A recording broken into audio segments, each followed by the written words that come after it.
మాజీ మంత్రి వైసీపీ కాకినాడ జిల్లా అధ్యక్షులు కన్నబాబు సీఎం చంద్రబాబుపై సంచలన వ్యాఖ్యలు చేశారు. తిరుమల శ్రీ వెంకటేశ్వర స్వామిని ఖ్యాతిని తగ్గించేందుకు చంద్రబాబు చేస్తున్న కుట్ర రాజకీయాల్ని అందరూ ఖండించాలన్నారు. ఇప్పుడు మత రాజకీయాలకు చంద్రబాబు కొత్త తెర లేపారన్నారు. ఏ తప్పు జరగకపోయినా తప్పుడు ప్రచారం చేస్తున్నారని ఆరోపించారు. తాను చేసింది తప్పు అని దొరికిపోయాక డిక్లరేషన్ పేరుతో ట్రాఫిక్ డైవర్ట్ చేస్తున్నారని విమర్శించారు. వాస్తవాలను సిట్ ద్వారా కాకుండా సుప్రీంకోర్టు జడ్జి ద్వారా దర్యాప్తు చేయించాలని కన్నబాబు డిమాండ్ చేశారు. శ్రీ వెంకటేశ్వర స్వామి ఖ్యాతిని, ఆయన ప్రఖ్యాతిని, ఆ గొప్పతనాన్ని తగ్గించే విధంగా చంద్రబాబు నాయుడు చేసిన కుట్ర రాజకీయాలని ఈరోజు మేమందరం తీవ్రంగా ఖండిస్తున్నాం. కుల రాజకీయాలకి పెట్టింది పేరైన చంద్రబాబు నాయుడు మళ్ళీ ఇప్పుడు మత రాజకీయానికి రాష్ట్రంలో తెరదీశారు.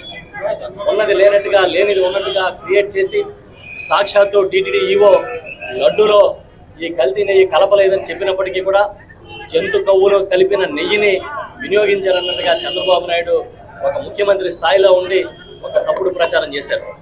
నిజ నిజాలు ఒక్కొక్కటిగా బయటకు వస్తూ ఇది తప్పు, ఇది జరగలేదని తెలిసినప్పుడు మళ్ళీ దాన్ని కప్పిపుచ్చుకోవడానికి నిన్న మా నాయకుడు జగన్మోహన్ రెడ్డి గారు ఈ రోజున తిరుమల వెళ్ళి స్వామివారి దర్శనం చేసుకోవాలనుకుంటే మళ్ళీ డిక్లరేషన్ పేరుతో కొత్త నాటకం మొదలుపెట్టారు.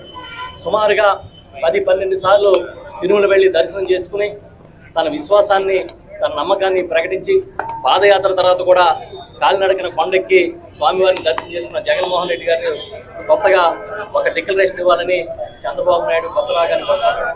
కేవలం ఇది రాజకీయం తప్ప మరొకటి కాదు. నేను అడుగుతా ఉన్నా, 5 సంవత్సరాలు బ్రహ్మోత్సవాలకు వెళ్ళి ఆయన పట్టు వస్త్రాలు సమర్పించారు స్వామివారికి. స్వయంగా టీటీడీ వచ్చి ఆహ్వానించి తీసుకెళ్ళింది. అప్పటికి ఇప్పటికి తేడా ఏంటి? అన్ని సార్లు స్వామివారిని దర్శనం చేసుకున్న నాయకులు మళ్ళీ ఇప్పుడు కొత్తగా ఒక డిక్లరేషన్ ఇవ్వాలనడం కేవలం రాజకీయం తప్ప మరొకటి కాదు. అంతేకాకుండా ఆ పర్యటనకు అనుమతి లేదని చెప్పి వైఎస్ఆర్ పార్టీ నాయకులకి, శ్రేణులకి నోటీసులు ఇచ్చారు. పెద్ద ఎత్తున వేలాది మంది పోలీసులు మోహరింపు చేశారు. ఏదో రకరకాల ఫ్లెక్స్లు పెట్టారు. వైఎస్ఆర్ కార్యకర్తలు నిరోధించారు. ఇది ఒక ఘర్షణ వాతావరణాన్ని క్రియేట్ చేయాలని చంద్రబాబు నాయుడు చేసిన కుట్ర అందరికీ బహిర్గతమైంది. శ్రీ వెంకటేశ్వర స్వామి ఖ్యాతిని, ఆయన ప్రఖ్యాతిని, ఆ గొప్పతనాన్ని తగ్గించే విధంగా చంద్రబాబు నాయుడు చేసిన కుట్ర రాజకీయాలని ఈరోజు మేమందరం తీవ్రంగా ఖండిస్తున్నాం. కుల రాజకీయాలకి పెట్టింది పేరైన చంద్రబాబు నాయుడు మళ్ళీ ఇప్పుడు మత రాజకీయానికి రాష్ట్రంలో తెరదీశారు. ఉన్నది లేనట్టుగా, లేనిది ఉన్నట్టుగా క్రియేట్ చేసి సాక్షాత్తు టీటీడీ ఈవో లడ్డూలో ఈ కల్తీ నెయ్యి కలపలేదని చెప్పినప్పటికీ కూడా జంతు కొవ్వులో కలిపిన నెయ్యిని వినియోగించారన్నట్టుగా చంద్రబాబు నాయుడు ఒక ముఖ్యమంత్రి స్థాయిలో ఉండి ఒక తప్పుడు ప్రచారం చేశారు. నిజ నిజాలు ఒక్కొక్కటిగా బయటకు వస్తూ ఇది తప్పు, ఇది జరగలేదని తెలిసినప్పుడు మళ్ళీ దాన్ని కప్పిపుచ్చుకోవడానికి నిన్న మా నాయకుడు జగన్మోహన్ రెడ్డి గారు ఈ రోజున తిరుమల వెళ్ళి స్వామివారి